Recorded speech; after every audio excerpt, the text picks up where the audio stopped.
Good morning students. हम लोगों ने लास्ट लेक्चर में कुछ न्यूमेरिकल सॉल्व किए थे जिसमें स्पेसिफिक स्टीम कंजम्पशन को आइडेंटिफाई किया था।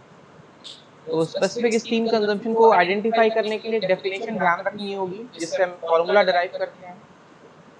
वो डेफिनेशन होती है कि it is the mass flow rate of steam required mass flow rate of steam required to produce 1 kilowatt net work output.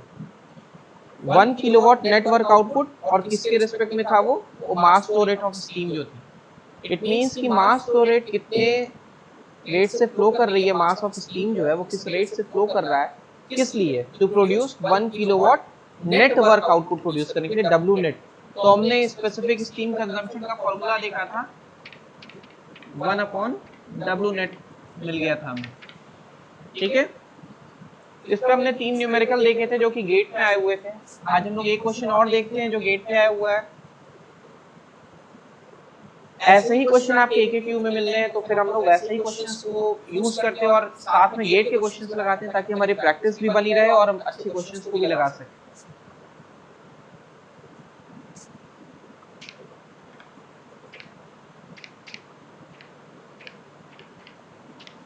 Gate 2010। ठीक है, क्वेश्चन मैं रीड कर रहा हूं। क्वेश्चन लिखना पॉसिबल नहीं होगा, थोड़ा काफी लेंदी है। चलिए, इन अ स्टीम पावर प्लांट, क्वेश्चन को ध्यान से सुनिएगा, आप इसे लिखना चाहें तो लिख भी सकते हैं। गेट 2010 का क्वेश्चन है और कॉमन डेटा क्वेश्चन है। इट मींस एक क्वेश्चन दिया है, उसके बेस पे दो क्वेश्चंस और दिए हुए हैं। ठीक है, in steam power plant operating on Rankine cycle. इस लाइन को सिर्फ डिफाइन करने के लिए दिया है कि जो न्यूमेरिकल आने वाला है सामने आपके, वो स्टीम पावर प्लांट का है और वो रैंकाइन साइकिल पे काम कर रहा है। ठीक है, in steam power plant operating on Rankine cycle, steam enters the turbine at 4 megapascal, 350 degree Celsius and exit at pressure of 15 kilopascal। इसका मतलब जो हमारे पास रैंकाइन साइकिल हमने बनाई हुई थी उसमें जो टरबाइन का इनलेट पॉइंट था उस पॉइंट पे प्रेशर दिया 4 मेगापास्कल, टेम्परेचर 350 डिग्री सेल्सियस और एग्जिट कर रहा है 15 किलो पास्कल पे। क्वेश्चन आप नोट डाउन कर लीजिएगा, full stop. Then it enters the condenser. जब हमारा टरबाइन में एक्सपेंशन हो चुका है तब वो कंडेंसर की तरफ मूव करता है, नीचे की तरफ। नीचे जो हमारी लाइन थी लो प्रेशर वाली, वो कंडेंसर की तरफ मूव करता है and exit as saturated water. और कंडेंसर कहां जाकर रुकता है, सैचुरेटेड लिक्विड वाले पॉइंट पे। वो जो सैचुरेटेड लिक्विड वाली लाइन थी वहां जाकर के कंडेंस होना स्टॉप करता है। Next, uh feed pump back the water to the boiler.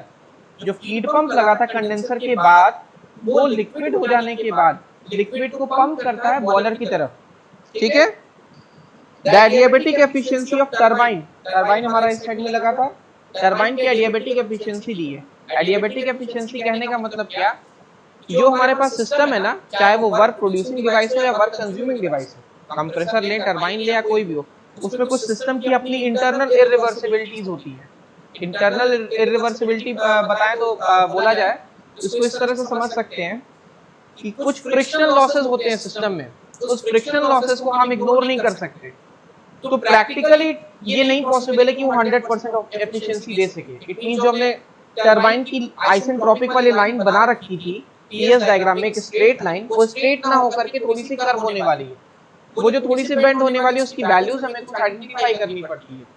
तो ये वैल्यूज का जो डिफरेंस आएगा वो क्यों आएगा, इस लाइन का डिफरेंस इसलिए आएगा क्योंकि वो कुछ फ्रिक्शनल लॉसेस उस टरबाइन में हो रहे होंगे।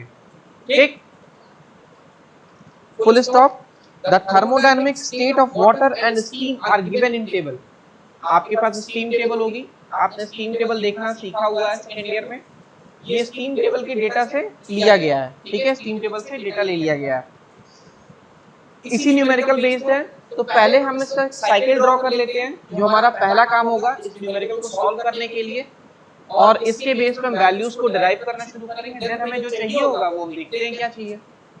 चलिए,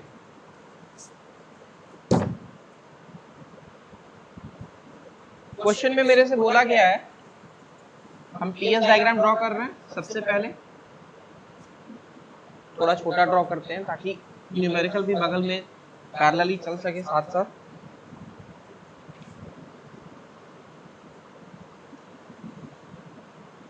ये T और ये S, ठीक है।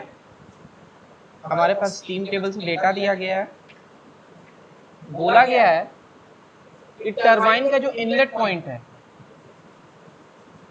टरबाइन का इनलेट पॉइंट कैसे पता चला क्या है, देखिए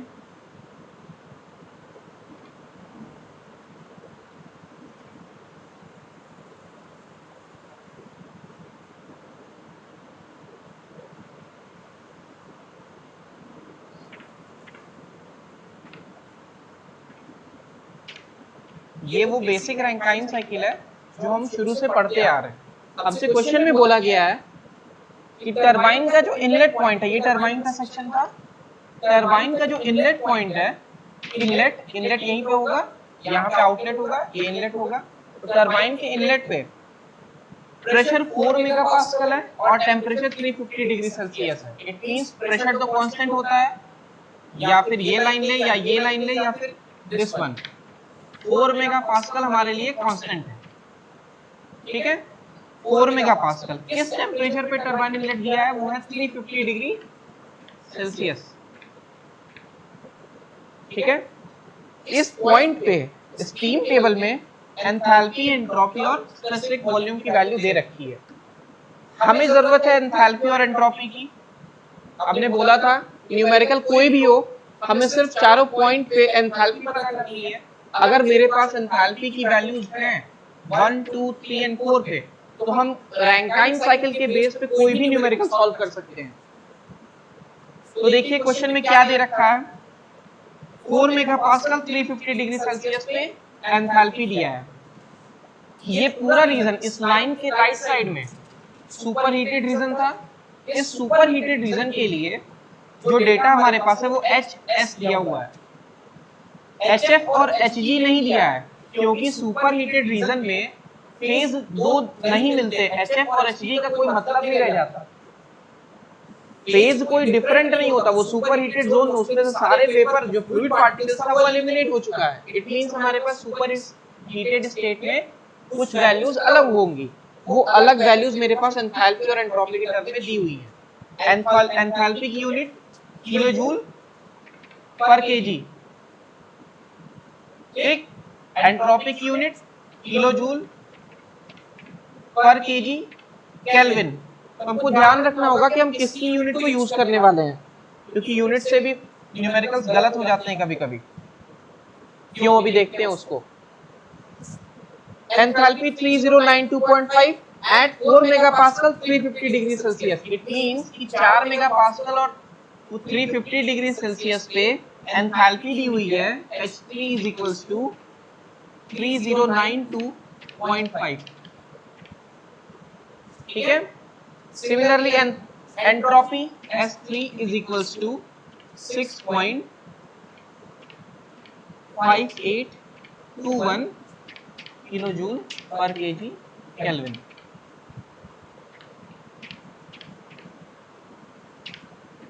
ठीक है। Next 15 kilo pascal. क्वेश्चन में ये बोला गया टरबाइन के इनलेट के बाद जो टरबाइन का एग्जिट है वो एग्जिट कहां पर है, तो वो ये नहीं पता हमें कि वो इस लाइन पर ही आ रहा है या इस लाइन के अंदर आ रहा है, हमें ये नहीं पता। तो हमने मान लिया कि वो एक लाइन है और वो कुछ अंदर आती है, क्योंकि आइडियल कंडीशन हो जा रही है, थोड़ा सा सैचुरेटेड कंडीशन पे ला सकते हैं। पता कैसे करेंगे कि वो सैचुरेटेड पे है कि नहीं, सिंपल सा तरीका, आप इसकी ड्राइनेस फ्रैक्शन की वैल्यू पता कर लें। अगर आपने ड्राइनेस फ्रैक्शन पता कर लिया तो आपको ये पता चल जाएगा कि ये वैल्यू इस लाइन पे या फिर अंदर आ रही है। अगर इसकी वैल्यू 1 आती है, फॉर एग्जांपल ड्राइनेस फ्रैक्शन की वैल्यू आपकी 1 आ गई, x की वैल्यू, इसका मतलब ये है कि ये लाइन आपकी जो टरबाइन का एग्जिट है वो सैचुरेटेड वेपर फेज में है, ठीक। और अगर x से कम आता है, 1 से ज्यादा हो नहीं सकता क्योंकि 0 to 1 के बीच में होता है, 1 से ज्यादा पॉसिबल नहीं है, तो 1 अगर होता है तो सैचुरेटेड स्टेट है, 1 से कम होता है इट मींस वो इसकी कहीं अंदर वेट रीजन में लाई कर रहा होगा। तो x कैलकुलेट करना होगा हमें, ठीक है। एंथैल्पी क्या 4 पे बता सकते हैं, 4 15 किलो पास्कल पे। कंडेंसर का प्रेशर दिया हुआ है क्वेश्चन में 15 किलो पास्कल, इस पे HF और HG दिया है। तो HF की लाइन ये होती थी और HG की लाइन ये होती थी, और इसके बीच में कहीं कुछ और वैल्यू एंथैल्पी की निकालते थे कुछ फॉर्मूला यूज करके। इट मींस कि डायरेक्ट 4 पे हमें कोई एंथैल्पी की वैल्यू नहीं दे रखी है। नेक्स्ट आते हैं 1 पे। क्या 1 पे एंथैल्पी दे रखी है? यस, देखिए 15 किलो पास्कल लोअर प्रेशर पे, लोअर प्रेशर की लाइन है। इस लाइन पे ये लाइन सैचुरेटेड स्टेट है। क्वेश्चन में बोला गया है कि कंडेंसेशन जो हो रहा है वो सैचुरेटेड लिक्विड स्टेट तक हो रहा है। तो सैचुरेटेड लिक्विड की लाइन तो यही थी, इट मींस कि सैचुरेशन स्टेट इस लाइन पे ही होगा कहीं। तो यहाँ पर जो लाइन कंडेंस होकर के आ रही है वो हमें देगी एग्जैक्ट एंथैल्पी, किसके लिए? फॉर लिक्विड के लिए। इट मींस HF की वैल्यू 15 किलो पास्कल पे, 15 kilo pascal HF 225.94। It means H1 is equals to 225.94। Similarly S1 is equals to 0.7549। It means हमारे पास 3 और 1 पे तो वैल्यूज मिल गई हैं। अब हमें आइडेंटिफाई करना है 2 और 4 पे। अगर हमने 2 और 4 पे एंथैल्पी कैलकुलेट कर ली, देन हम इसके बाद रैंकाइन बेस्ड कोई न्यूमेरिकल सॉल्व करने के लिए फ्री है, ठीक है। ये पहले पंप वर्क को देख लेते हैं, छोटा सा है, बहुत इजी सा है, तो उसे सॉल्व कर लेते हैं। पंप वर्क फॉर्मूला आपको क्या बताया है? जब आप स्टडी फ्लो एनर्जी इक्वेशन लगाते हैं देन आपको उससे मिलेगा WP is equals to H2 minus H1। Okay, ये आपको मिलता था। साथ में आपने ये भी जान रखा है कि हमारी जो पंप वर्क होता है, पंप वो एक ओपन सिस्टम है, उसके लिए हमने वर्क निकालना सीखा है VDP से। V और चेंज इन प्रेशर। V क्या है? स्पेसिफिक वॉल्यूम, किसका? लिक्विड स्टेट में ना, तो जो एंट्रेंस पॉइंट होता है ना उसकी वैल्यू V पे लिखते हैं। अगर ये गैसियस फेज होता तो हम G लिखते हैं, पर चूंकि लिक्विड लाइन पे है इसलिए हम VF लिखते हैं, और VF/dP, ठीक। VF किस पे है? लोअर प्रेशर पे है, लोअर प्रेशर। तो लोअर प्रेशर वाला 15 किलो पास्कल पे VF की वैल्यू देखेंगे तो आएगा 0.001014। ये इतना कम होता है 0.001014, जिसकी वजह से W पंप वर्क बहुत कम आता है, और हम इसीलिए इसको नेग्लेक्ट कर देते हैं as compare to turbine work. क्यों? क्योंकि VF की जो वैल्यू है ना स्पेसिफिक वॉल्यूम फ्लूइड के लिए, देखिए बहुत कम होता है as compare to VG। VG 10.02 है और VF की वैल्यू 0.001014 है, इट मींस बहुत कम है। इसका मतलब ये है कि VF को हम नेग्लेक्ट कर पाते हैं VG के रिस्पेक्ट में जब पंप वर्क निकाल रहे हैं, पर यहाँ पे हम कैलकुलेट कर लेते हैं।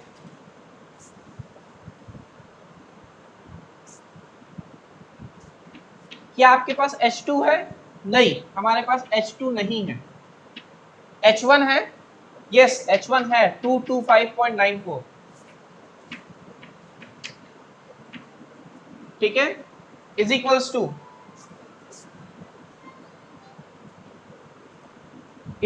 टू VF की वैल्यू दी है, बिल्कुल दी है 0.001014। DP, what is DP? Change in pressure. तो जब भी आप रैंकाइन साइकिल का न्यूमेरिकल सॉल्व करेंगे उस केस में आपको हायर और लोअर प्रेशर मेंशन रहेगा। अदरवाइज आप इस, अगर ये वैल्यूज ही नहीं पता रहेंगी प्रेशर की, तो आप इसको आइडेंटिफाई कैसे करेंगे? तो हमारे पास ये वैल्यूज हमेशा मेंशन रहेंगी, तो हमारे पास DP अवेलेबल रहेगा। DP हमारे पास क्या है? तो क्वेश्चन में ध्यान देने वाली बात क्या? 4 मेगा पास्कल और 15 किलो पास्कल, दोनों की यूनिट सेम नहीं है।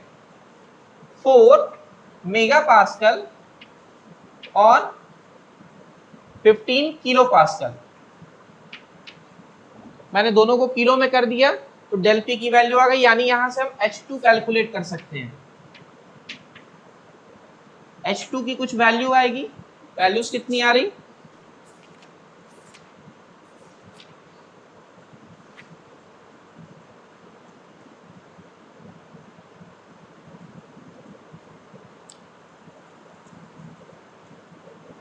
229.98 किलो जूल पर केजी।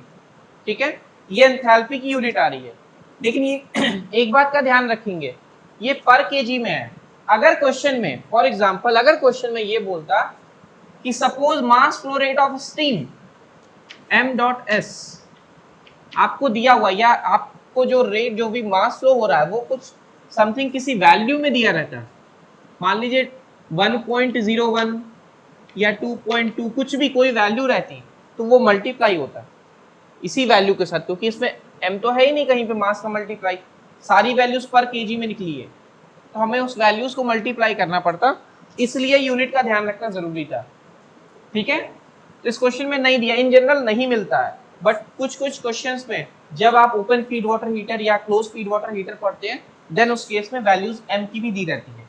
तो H2 आपका आ गया 229.98, हम यहाँ पे लिख देते हैं H2 इज इक्वल्स टू 229.98,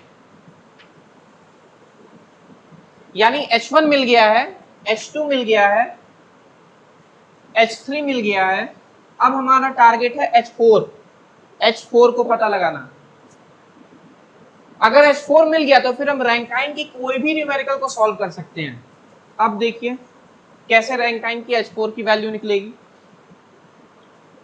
ये स्ट्रेट लाइन है 3 से 4 तक की।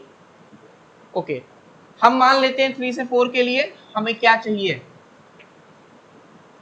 पहले तो पता करना है कि लाइन कहाँ लाई कर रही है, क्यों पता करना है वो देखते हैं। आपको निकालना है टरबाइन वर्क। टरबाइन वर्क क्या है, H3 माइनस H4। ठीक है, ये आपको पता करना है। चलिए और देखते हैं अब क्या होगा। H3 माइनस H4 के लिए H3 तो आपके पास है बट H4 नहीं है, H3 तो है बट H4 नहीं है। H4 कहां से आएगा, तो याद करिए इस पूरे रैंकाइन साइकिल में या कोई एक ऐसा डायग्राम बना के मैंने एक लाइन बनाया था और सारे पॉइंट्स पे वैल्यूज आइडेंटिफाई की थी, और एक वैल्यू C की पॉइंट ली थी वो वेट रीजन में अंदर के साइड में। उसको कैलकुलेट करने के लिए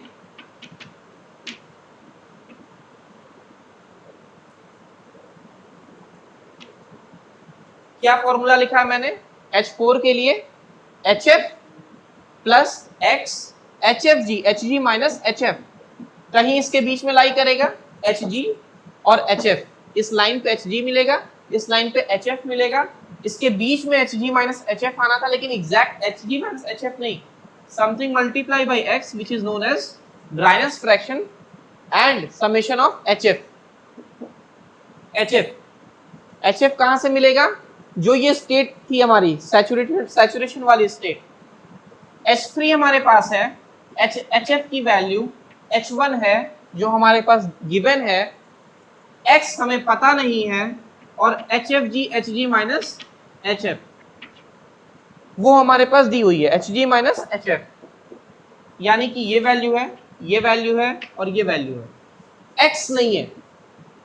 अगर हमने X निकाल लिया कहीं से, हमारे पास X की वैल्यू आ जाए, देन हम WT आइडेंटिफाई कर सकते हैं। तो सारा खेल X निकालने का है। X कहां से निकलेगा वो देखते हैं, X कैसे निकालेंगे वो सीखते हैं। ऐसे न्यूमेरिकल में आपका वेपर कंप्रेशन रेफ्रिजरेशन का न्यूमेरिकल हो, जो VCRS जिसे आप कहते हैं, जो थर्ड ईयर में आपने RAC में पढ़ रखा है, या फिर पावर प्लांट का न्यूमेरिकल हो जो जिसमें TS डायग्राम आप ड्रॉ करते हो और ये आइसेंट्रोपिक की लाइन हो और एंथैल्पी पता करनी हो, या ड्राइनेस फ्रैक्शन, उस केस में सिर्फ सिंगल उस केस में चूंकि ये लाइन आइसेंट्रोपिक लाइन मानी जाती है, इसलिए S3 = S4 कर लेते हैं, क्योंकि बोला गया ना आइसेंट्रोपिक, S3 = S4, ये लाइन कांस्टेंट है इसलिए S3 = S4 कह सकते हैं, और ये कहेंगे ही क्योंकि आइसेंट्रोपिक है। S3 की वैल्यू हमारे पास दे रखी है 6.5821। क्या S4 भी हमारे पास है, S4 नहीं पता। क्यों नहीं पता, क्योंकि इसके बीच में कहीं लाई कर रहा है। पता कैसे चलेगा, तो निकालने के लिए जैसे एंथैल्पी की वैल्यू लिखते हैं वैसे ही एंट्रोपी की वैल्यू लिखेंगे, SF plus x SFG।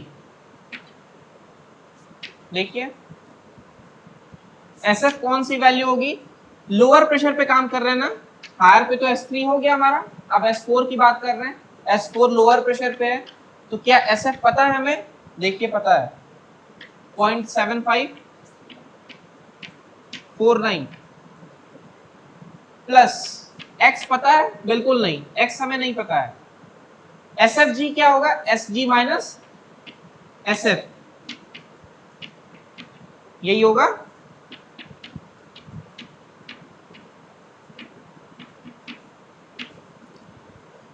SG की वैल्यू है 8.0085 माइनस SF की वैल्यू है 0.7549 और ये हमारे पास था 6.5821।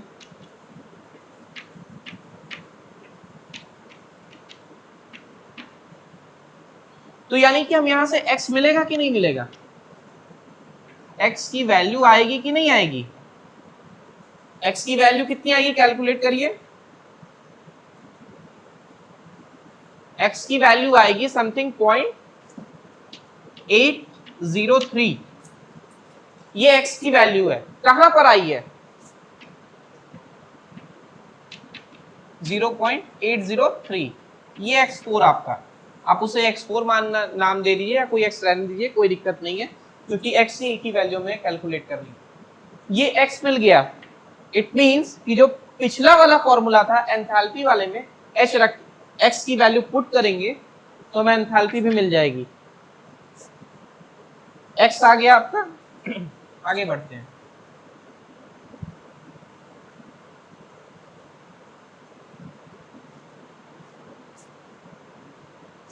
हमें निकालनी थी H4 की वैल्यू, कैसे निकलेगी,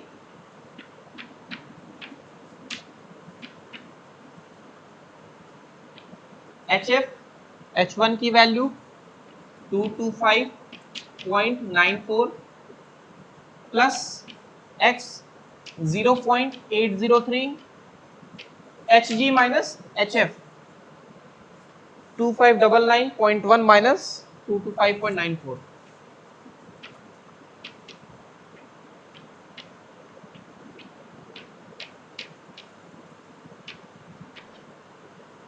यहां से आप H4 की वैल्यू फाइनली कैलकुलेट कर लेंगे, ठीक है, ये आ रही है H4 की वैल्यू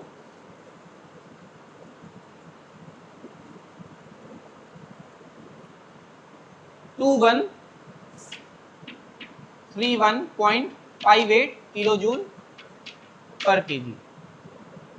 आप इसे कैलकुलेट करेंगे तो हमें H4 की वैल्यू मिलेगी, यानी हमने H4 भी कैलकुलेट कर लिया, यानी हमारे पास 1 है 2 है 3 और 4 है। अब देखते हैं क्या खेल होता है, अगर आपने H1 H2 H3 H4 निकाल लिया है तो अब क्या बचता है,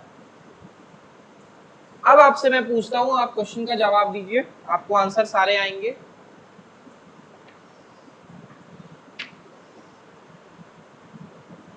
अब इस वैल्यूज को रब कर दें, इस वैल्यूज को रब कर देते हैं,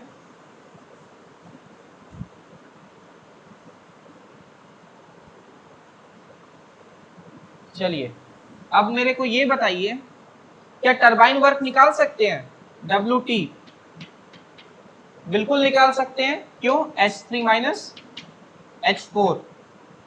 क्या पंप वर्क निकाल सकते हैं, बिल्कुल निकाल सकते हैं, H2 माइनस H1। क्या हीट सप्लाई निकाल सकते हैं, बिल्कुल निकाल सकते हैं, H3 माइनस H2। क्या हीट रिजेक्शन निकाल सकते हैं, बिल्कुल निकाल सकते हैं, H4 माइनस H1।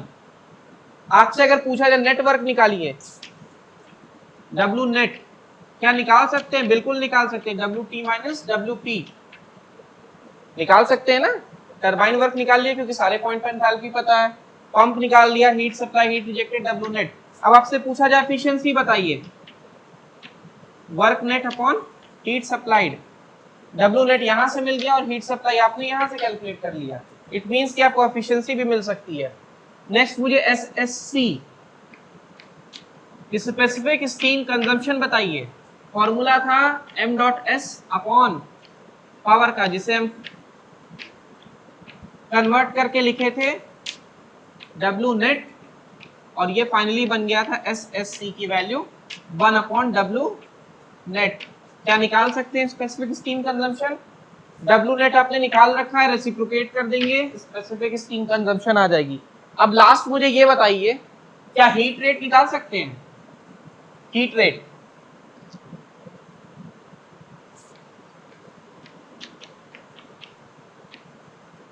क्या हीट रेट निकाल सकते हैं? बिल्कुल निकाल सकते हैं। हीट रेट क्या था? 1 अपॉन एफिशिएंसी। एफिशिएंसी आपने कैलकुलेट कर रखी है, हीट रेट आप निकाल सकते हैं रेसिप्रोकेट करके। इट मींस कि अगर हमें एंथैल्पी पता है सारे पॉइंट पे, तो हम न्यूमेरिकल में कुछ भी पूछता है इसके बाद पूछेगा नहीं आपसे, और यही पूछना है। Turbine work, pump work, heat supply, heat rejected, W net, efficiency, specific steam consumption और हीट रेट। इसके बाहर कोई न्यूमेरिकल आपका बनना नहीं है। इट मींस कि हमारा सिर्फ यही फोकस था, टीएस डायग्राम में एंथैल्पी पता करना। ये और ये पॉइंट मैक्सिमम केस में आपको दिए रहते हैं, इन दोनों को निकालना सीख लेना है। ठीक, पॉइंट्स आपको स्टीम टेबल से ये दोनों मिल जाएंगे, और ये दोनों पॉइंट को निकालना आपको सीखना है। अब इस पूरे क्वेश्चन में एक छोटा सा चेंज कर दिया है।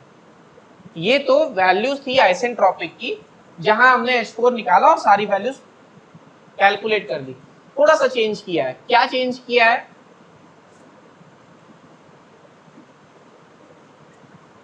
क्योंकि टरबाइन वर्क आपका जो मिला है वो आइडियल मिला है। क्यों आइडियल मिला है? क्योंकि ये 100% एफिशिएंट है। क्वेश्चन में दिया है कि टरबाइन 100% नहीं 90% एफिशिएंट है, 10% का लॉस हो रहा है, frictional loss. It means system जो है वो इंटरनल इरिवर्सिबिलिटी में है, कुछ फ्रिक्शनल लॉसेस हो रहे हैं उसमें। ये 90% कहां कैलकुलेट होगा? तो याद करिए, अगर आपको ध्यान हो तो टरबाइन वर्क कैसे निकालते हैं।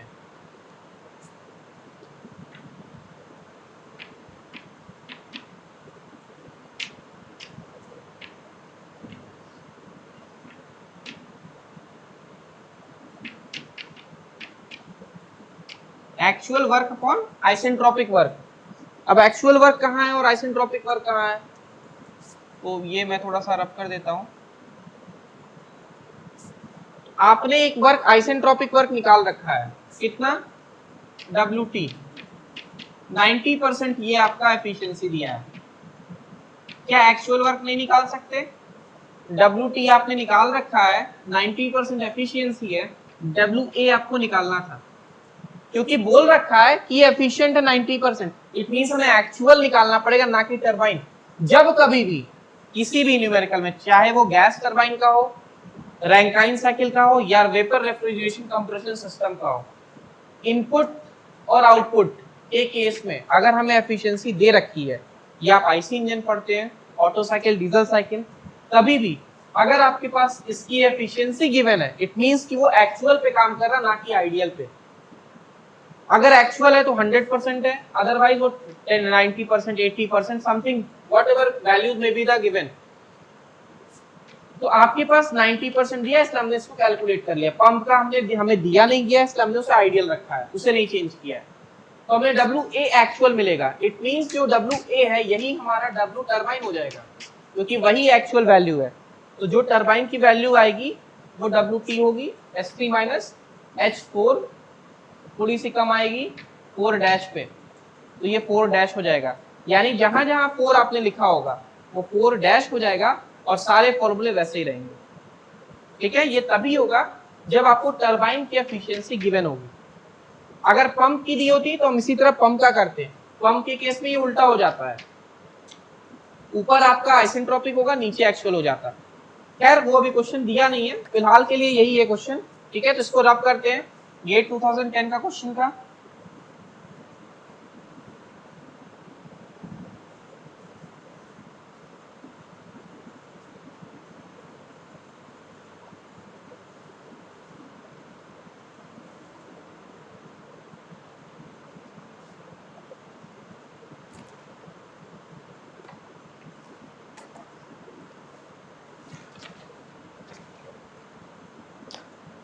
एक और कॉमन डेटा क्वेश्चन है। रीहीट साइकिल पे है, मैं उसका डायग्राम बना रहा हूँ, क्वेश्चन नहीं लिखता हूँ, क्वेश्चन डायग्राम के थ्रू ही है, तो कोई अलग नहीं है, आपने डायग्राम पढ़ा हुआ है इसलिए मैं डायग्राम बना देता हूँ। अभी इसका टीएस डायग्राम बना लेंगे क्योंकि वो न्यूमेरिकल सॉल्व करने में बहुत हेल्पफुल होगा जब भी हम टीएस डायग्राम बनाएंगे।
चलिए क्वेश्चन मैं रीड कर लेता हूँ, ध्यान से सुनते हैं, ठीक है, और एक टीएस डायग्राम ड्रॉ करते हैं। इस सिस्टम के पैरेलली एक टीएस डायग्राम ड्रॉ करेंगे और यही जो डायग्राम ड्रॉ है इसको टीएस में कन्वर्ट करेंगे, ठीक है। देखिए क्वेश्चन में बोला है consider a steam power plant using a reheat cycle. तो रीहीट साइकिल के लिए आपने एक डायग्राम पढ़ा था,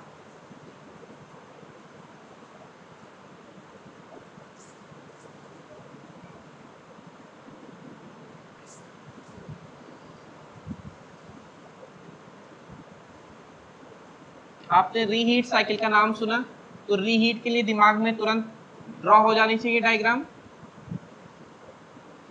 कि रीहीट साइकिल मेरा कुछ इस तरह था। ये एक्चुअली ये विजुलाइज होना चाहिए कि जब रीहीट बोला तो रीहीट में क्या करना है, इतना आपको एटलीस्ट पता होना चाहिए। नंबरिंग मैंने कहां से लिखी, जो न्यूमेरिकल में दे रखी है। देखिए 1 से 2 पंप वर्क दे रखा है तो मैंने पंप में दिखाया, 2 से 3 बॉयलर था, 2 से 3 बॉयलर दिखाया, 3 से 4 टरबाइन का पहला एक्सपेंशन था, मैंने पहला एक्सपेंशन दिखाया, देन 4 से 5 बॉयलर में चला गया, 4 से 5 बॉयलर में आया यानी हीट सप्लाई हुआ, देन 5 to 6 फिर एक्सपैंड हुआ और 6 to 1 कंडेंसर से होते हुए पास हो गया। मैंने साइकिल की नंबरिंग वही की है जो न्यूमेरिकल में दे रखी है, उससे नहीं चेंज की है। क्वेश्चन पढ़ते हैं, क्वेश्चन बोला है consider a steam power plant using a reheat cycle as shown. तो रीहीट साइकिल है क्यों, क्योंकि कुछ अमाउंट ऑफ स्टीम जो एक्सपैंड हो रही है वो वापस बॉयलर में फिर से भेजी जा रही है और दोबारा एक्सपेंशन के लिए टरबाइन में भेजी गई है।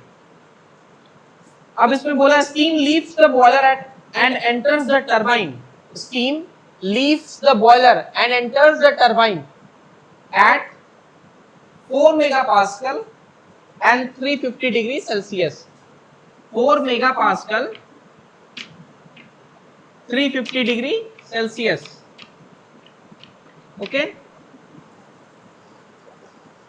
After expansion the turbine to 400 kilopascal. After expansion to 400 kilopascal. The steam is reheated to 350, it means reheat किया गया कहां तक, 350 तक, 350 ये वैल्यू। आइडियल रीहीट के केस में ये बराबर होते हैं, ठीक है, आइडियल रीहीट के केस में दोनों सेम होंगे, अगर आइडियल नहीं तो ये वाला थोड़ा सा और नीचे आएगा। नेक्स्ट आगे लिखा and then expanded in a low pressure turbine to 10 kilo pascal, then फिर इसे लो प्रेशर टरबाइन में एक्सपैंड किया गया और 10 किलो पास्कल के प्रेशर तक एक्सपैंड किया गया है। The specific volume of liquid handled by the pump, उसकी वैल्यू दे रखी है, पंप के लिए हमें चाहिए रहता है। चलिए क्वेश्चन में क्या दिया है वो देखिए, ये टेम्परेचर मैं इरेज कर दे रहा हूं क्योंकि हम एंथैल्पी की वैल्यू लिखेंगे, इसलिए हमें इसकी जरूरत नहीं है। सारे पॉइंट्स पे एंथैल्पी कैलकुलेट करनी है, उसके बाद हम खुद भी कैलकुलेट कर सकते हैं, पर अब क्वेश्चन के रिक्वायरमेंट भी है क्या क्या वो जानना चाह रहा है आपसे। H1 दिया है एंथैल्पी 29.3, सारी एंथैल्पी की यूनिट किलो जूल पर केजी में है, सारी H की वैल्यू किलो जूल पर केजी में है, यूनिट्स नहीं लिखे हैं, ध्यान रखना है, किलो जूल पर केजी में। 2 पे दिया है क्या, नहीं क्वेश्चन में ही नहीं दे रखा है, 2 पे है ही नहीं। 3 पे दिया है, बिल्कुल दिया, 3095 इस प्रेशर पे और इस टेम्परेचर पे एंथैल्पी है। H4 पे 2609, 4 यहां पर है, H4 is equal to 2609, then 5 पे 3170, H5 इज इक्वल टू 3170। कुछ स्टूडेंट्स ये कहते हैं सर ये दोनों टेम्परेचर सेम है तो दोनों की एंथैल्पी क्यों नहीं सेम है, तो उसका रीजन ही है सामने है आपके, क्या रीजन है, ये 4 मेगा पास्कल पे है, 400 किलो पास्कल पे है, दोनों का प्रेशर चेंज है, इसकी वजह से सेम टेम्परेचर होने के बावजूद एंथैल्पी की वैल्यू डिफरेंट है, ठीक है। नेक्स्ट H5 हो गया, H6 पे 2165, H6 इज इक्वल टू 2165, यानी हमारे पास H1 है, H3 है, H4 है, H5 है, H6 है। अगर आपसे टरबाइन वर्क पूछ दे, ये गेट 2004 का क्वेश्चन है, ठीक है, अगर आपसे टरबाइन वर्क पूछ दे तो टरबाइन वर्क क्या होगा, टरबाइन यही है ना, straight line, H3 minus H4 plus H5 minus H6, turbine work हो गया WT is equals to H3 minus H4 plus H5 minus H6, ये टरबाइन वर्क मिलेगा, बिल्कुल मिलेगा। अब आपसे अगर मैं पूछ दूं कि पंप वर्क बताइए क्या होगा, pump work H2 minus H1 है, ओपन सिस्टम है, V dP, इन दोनों को इक्वेट करिए, H2 minus H1 is equals to V dP, V कौन सा, फ्लूइड का, फ्लूइड कौन सा गिवन है आपके पास पंप वर्क के लिए, dP क्या होगा, pressure work, pressure sorry pressure difference, pressure difference क्या है आपका, मैक्सिमम और मिनिमम का, बीच का नहीं, क्योंकि ये लाइन जो है वो इस प्रेशर और इस प्रेशर पे काम कर रही है, बीच वाले इंटरमीडिएट प्रेशर कहीं पे नहीं, तो ये लोअर प्रेशर और हायर प्रेशर का डिफरेंस क्या है, 4 मेगा पास्कल और 10 किलो पास्कल का, तो ये प्रेशर डिफरेंस यूनिट का ध्यान रखेंगे, 4 मेगा पास्कल और 10 किलो पास्कल का। देन H1 हमारे पास गिवन है, तो हमारे पास 3 वैल्यूज गिवन है और H2 की वैल्यू फाइंड आउट करनी है, तो क्या H2 नहीं निकल जाएगा, बिल्कुल H2 निकल जाएगा, H2 की कुछ वैल्यूज आ जाएंगी और वो H2 हमारे पास नोन हो जाएगा, इट मींस कि हमारे पास कुछ भी निकालना हो हम सब कुछ निकाल सकते हैं, क्यों, क्योंकि हमारे पास H1 H2 H3 H4 H5 H6 सारे वैल्यूज पे एंथैल्पी नोन है, ठीक है। मैं आपको वैल्यूज बता दे रहा हूं क्या आया है, आप उसे नोट डाउन कर ले, कैलकुलेट करेंगे तो आएगा, आपको क्रॉस चेक कर सकते हैं।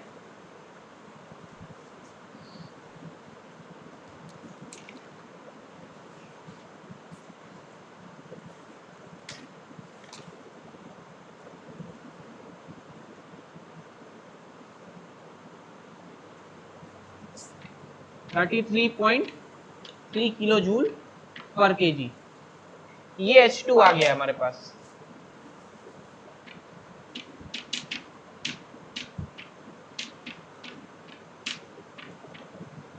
ठीक है, यानी अब हमारे पास H1 है, H2 है, H3 है, H4 है, H5 है, H6 है। अब मैं आपसे पूछता हूं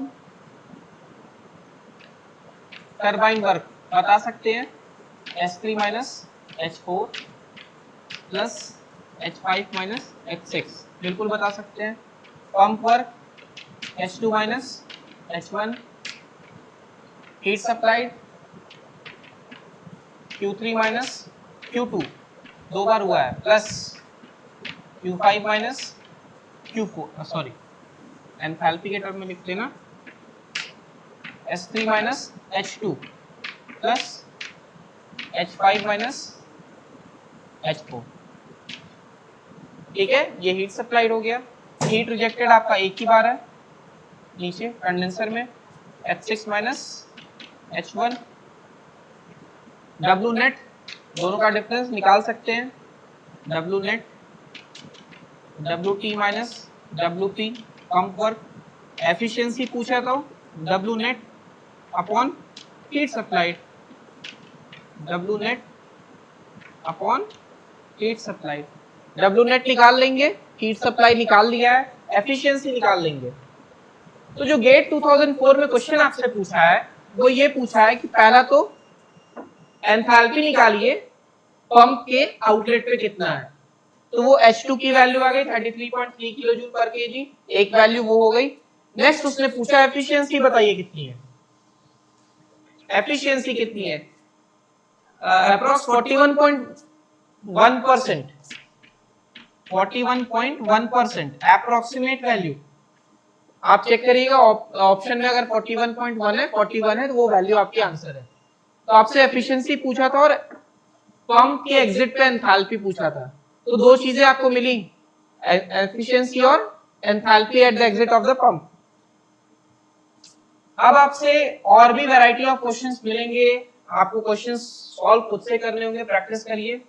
ध्यान रखना है हमें करना क्या है, मैं आपको एक बार फिर से बता देता हूं, बस एक रिवीजन ऑफ लास्ट का हमने किया क्या है। अब हम लोग इस लेक्चर को कंक्लूड करते हैं और थोड़ा सा ये याद करने की कोशिश करते हैं कि आज हमने किया क्या है, ताकि न्यूमेरिकल सॉल्व करना हो तो हम किस स्टेप से बढ़े हैं। अगर हमें समझ में ही नहीं आ रहा कि हम रैंकाइन साइकिल के न्यूमेरिकल को सॉल्व कैसे करें, तो एक छोटा सा स्टेप मैं आपको याद कराता हूं, आप उस स्टेप को याद रखिएगा। पहला स्टेप, एक रैंकाइन बना लेते हैं ताकि आप अगर याद भी करें तो भी आपको एटलीस्ट समझ में आ जाए वो कहां से आ रहा है।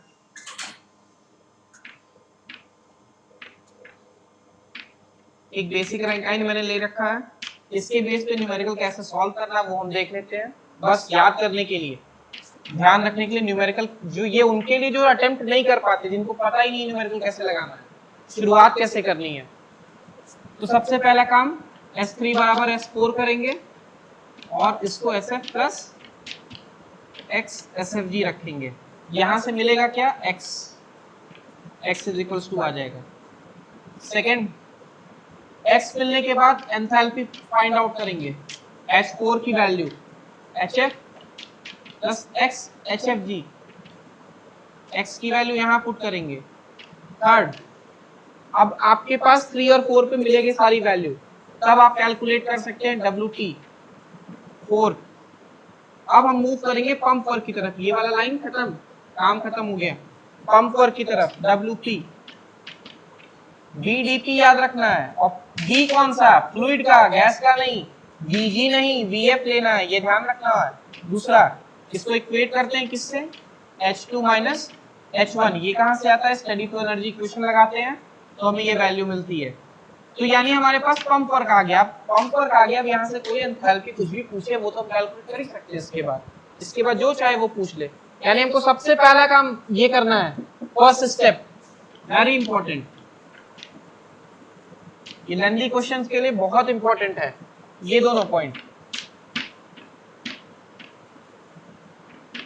ठीक है, ये दोनों अगर हम कर सकते हैं देन हम आगे कुछ भी करने के लिए फ्री हैं। ठीक है, पंप वर्क का फॉर्मूला आपके सामने है, इसका यूज करेंगे। कई बार आप कंफ्यूज हो जाते हैं, दोनों को याद ही नहीं रहता, एक ही याद रहता है और दूसरा निकालना रहता है तो पता ही नहीं रहता कैसे निकाले। तो दोनों फॉर्मूले को ध्यान रखेंगे, देन हम कैलकुलेट कर सकते हैं एंथैल्पी क्या है। और आज के लिए हम लोग इतना ही करते हैं, और फिर हम लोग नेक्स्ट लेक्चर में जब मिलेंगे तब हम लोग आगे ध्यान देंगे कि और न्यूमेरिकल्स किस टाइप के गेट में आए हुए हैं। कुछ रीजनरेशन पे भी क्वेश्चंस करने बाकी हैं। अभी रीहीट पे किया, सिंपल रैंकाइन साइकिल पे किया, स्पेसिफिक स्टीम कंजम्पशन निकाला। अब हम लोग एक regeneration based question next lecture में देखेंगे। और आज के लिए यहीं स्टॉप करते हैं। तो आगे के लिए best of luck. Okay, thank you.